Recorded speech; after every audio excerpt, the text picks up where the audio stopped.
Hey everyone, so the Rambam in his Hilchot Tshuva explains that every single person in this world is judged on two planes. Everyone's judged on an individual level and on a communal level, meaning that God looks at every individual, sees his merits and demerits, which one is more. If he has more merits, then things are pretty good for him. If he has more demerits, things aren't so great for him. But Hashem also looks at the entire world as one unit. If the entire world is more good than bad, then things are good for the world. But if the entire world is more bad than good, then things aren't going to be so great for the world. And that means even if there are a couple of individuals who on an individual level are more good than bad, since they're part of the entire community, if the entire community is more bad than good, then the individual is judged as part of the entire community. And the proof the Rambam brings, the reason why he knows this is true, is from this week's Parsha. Because the entire world was bad, and therefore the entire world was destroyed in the Mabul, was destroyed in the flood. Even though there may have been a couple of individuals who on their own were more good than bad, they were part of the entire world. And the entire world is judged as one unit. But the obvious question is that isn't true, because not everyone in the world was destroyed by this Mabul. There was one person who was saved, and his name was Noach. Why was Noach treated as part of the entire community? So the Ramban, in his commentary on this Parsha, addresses this question in the opening pasuk of the Parsha. The Ramban says Noach isn't just described as an ish tzaddik, as a righteous person, but he's an ish tzaddik tamim. He was completely righteous. He was 100% innocent, 100% perfect. The way my Rebbe, Rav Tursky, explains it is that if a person is mostly good, but they still have a couple of mistakes, and maybe on an individual level they're treated well, but as part of their community, they're still judged as part of the entire community.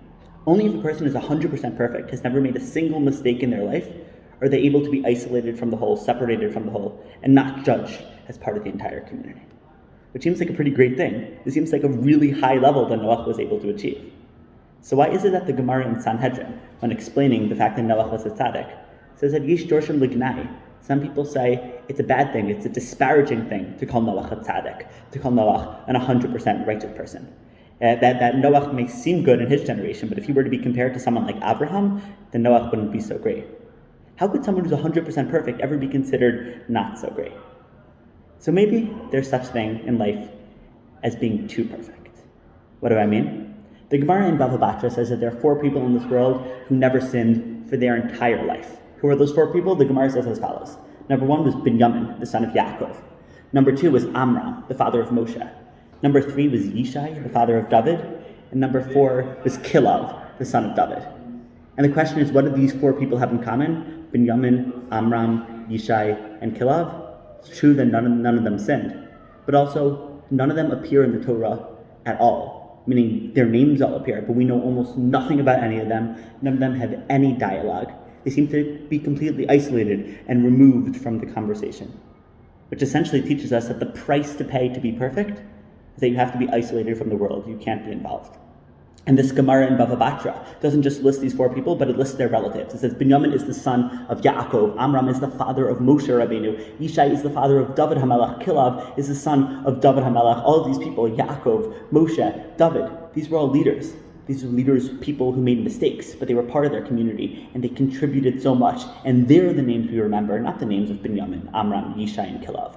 We remember the names of the people who were part of their community, who gave to their community, even though it meant sacrificing their own personal growth a little bit.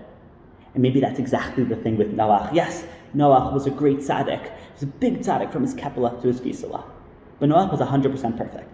And being 100% perfect is too perfect, because the price to pay to be 100% perfect is that you're isolated, you're removed from the world.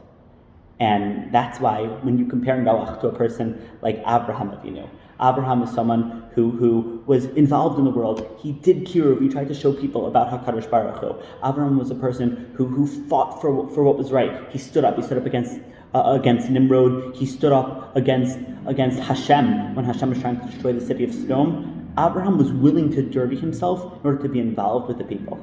And that's why we don't consider ourselves to be B'nai Noach, the children of Noach. Noach isn't one of the 3 avos. Noach isn't one of the ushpizim, the guests we invite into the sukkah on Sukkot. Instead, we're b'nai Abraham, and Abraham is one of the avos. And Abraham is the person we invite into our sukkah as ushpizim on the holiday of Sukkot. Because we're not supposed to be Noach Jews who try to be 100% perfect. Because in order to be 100% perfect, you can't be involved in the world. Sometimes it's not just about you. You can't be that selfish, but you have to be willing to sacrifice a little bit of yourself in order to give to others and be involved in the world around you. None of us, and I mean none of us, are too good or too frum to help out our brothers or sisters. Am Yisrael is one unit, and especially in a time like this, where we need achdus, it doesn't matter a person's level of religiosity or a person's political beliefs. We can't say we're not associating with anyone because we're afraid they're going to damage me. We're one unit. We're Am Yisrael. We can't follow the model of Noach and isolate ourselves in order to be 100% perfect. That's called being selfish, and that isn't a Torah value. We're children of Abraham. We got to act like Abraham. We're part of this world. We're part of the one unit of Am Yisrael. And even if that means we're going to be 90% perfect instead of 100%, that's worth it. Because these are the people that HaKadosh Baruch Hu wants us to be. Everyone have a great Shabbos.